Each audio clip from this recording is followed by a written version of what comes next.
دا د سربیا له سرحد سره نږدې په بوزنیا کې هغه هدیره ده چې د نړۍ د ناڅرګندو هیوادونو هغه کډوال پکې ښخ دي چې د اروپا په تکل تللي وو.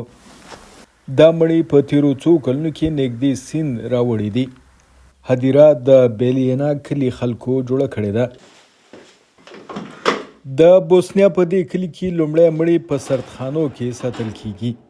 بیا یې ځایي خلک په ډېر احترام سره تر لنډې دعا وروسته ښخوي. دا خلک له موږ سره بې نومه ثبت دي، خو دوی یو وخت نومونه او کورنۍ درلودې. زه له همدې وجې په رضاکاره ډول د دوی مړي خوندي کوم. د مړو د مذهب د نه معلومېدو له وجې د جنازې مراسم مختصر وي او ښخوونکي هم هغوی ته یوازې دعاوې کوي. د قبرونو په کتبو ځکه نومونه نشته چې کله ځایي خلکو مړي وموندل نو د هغوی پر تن په پاتې لږو جامو کې پیژندپاڼې نه وي.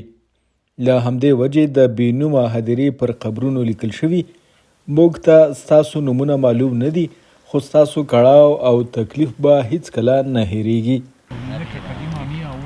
هر کال په لسګونو زره کډوال له منځني ختیځ او آسیا د بوسنیا له لارې اروپایي هیوادونو ته رسیدل غواړي چې یو شمېر یې د خراب موسم او کښتیو د چپه کېدو له وجې مړه کیږي. په دوی کې د افغانستان او پاکستان کډوال هم دي.